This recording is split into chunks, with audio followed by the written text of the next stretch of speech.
ready to begin. Something you want to tell me? From the beginning, then. People get desperate. The knives come. A moment. Expect foul play. I have eliminated no suspect. Needs must when the devil drives one. Let's back it up.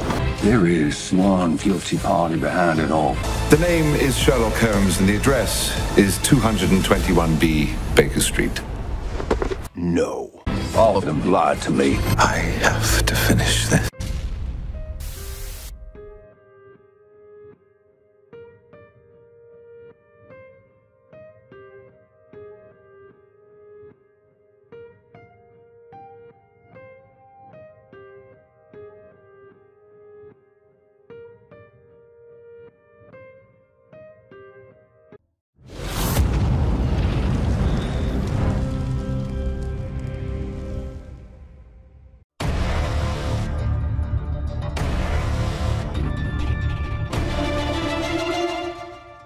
오랜만에 추리 소재 영화가 나왔습니다.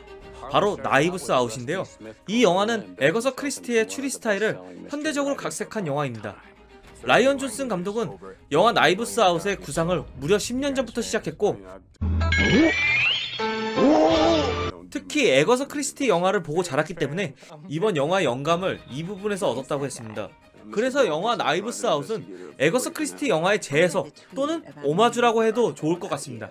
이게 무슨 소리야? 잠깐, 에거서 크리스티에 대해서 좀 알아볼까요?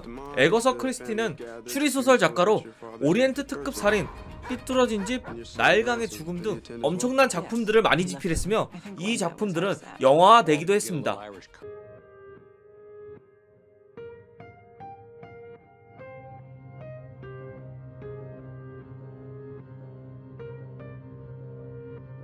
영화 나이브스 아웃은 이미 11월 27일에 미국에서 개봉해서 현재 로튼 토마토 지수 96, 94에 달하는 최고의 평점을 달리고 있죠. 와우. 왜 이렇게 점수가 높은 걸까요? 최근 개봉했던 영화들이 대부분 개연성이 많이 부족했죠. 하지만 이 영화에서는 그런 단점들을 찾아볼 수 없다고 합니다.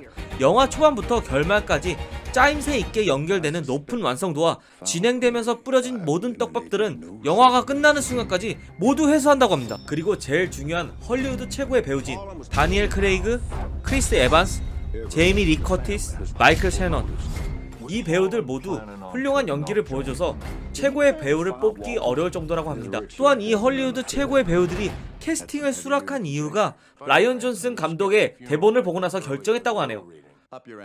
모두가 극찬할 정도의 스토리라 대장 냄새가 솔솔 나지요?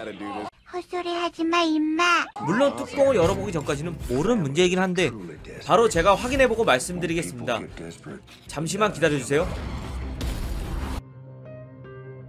영화 끝나기 30분 전부터만 좀 흥미진진하고 개인적으로 학생 입장에서 돈 내고 보기에는 아까웠던 영화, 그냥 반전 하나 덕분에 재미있는, 거의 대부분이 10점을 주시고 계셨어요. 그런데 그 만점들 가운데 이 리뷰 하나가 6점을 주셨죠. 굉장히 눈에 띄길래 자세히 보니 충분히 이런 생각을 가질 수도 있다는 생각이 들었어요. 일단 결론부터 말씀드리자면 평소에 추리 장르를 책이나 게임, 영화로 즐겨서 보는 분들이 아니면 재미없을 수도 있고 지루할 수도 있어요. 이 리뷰에서 말하는 영화가 끝나기 전 30분은 사건의 실마리가 점점 풀려가는 단계이며 어느 정도 긴장감을 주고 있죠. 하지만 나머지 시간들은 어떤 관람객 분에게는 추리의 단서가 될 수 있고 또 다른 관람객 분에게는 곤욕의 시간이 될 수도 있는 거죠. 그래서 저는 추리 장르를 좋아하시는 분들만 추천드립니다. 기대보다는 평이했음, 내용 괜찮았음, 기대하지 않고 보는 게 더 만족스러울 것 같네요. 두 남자 주연 배우의 액션이 아닌 연기도 볼만했어요. 만점이 너무 많아서 평점이 적은 리뷰만 눈에 띄는 것 같아요. 일단 기대보다는 평이했다. 맞아요. 기대보다 평이한 것. 김전일, 코난, 셜록, 에거서 크리스티, 한때는 추리왕을 꿈꿨던 저지만 매일 범인 맞추기에 패배했어요. 점점 추리왕은 저의 길이 아니라고 생각했어요. 그런데 이 영화는 제가 중간부터 범인이 사용한 수법과 범인에 대해 맞춰버렸어요. 저로서는 이런 이유 때문에 뭔가 평범하게 느껴졌어요. 비비꼬지 않은 평이함? 그리고 여기서 말씀하시는 두 배우의 액션 아닌 연기에서 그 두 배우는 제임스 본드의 다니엘 크레이그와 캡틴 아메리카의 크리스 에반스를 얘기하는 거겠죠. 평소와는 다른 캐릭터에 어색함이 흐를 것 같았지만 예상외로 영화 러닝타임 동안 두 배우의 다른 캐릭터를 볼 수 있었습니다.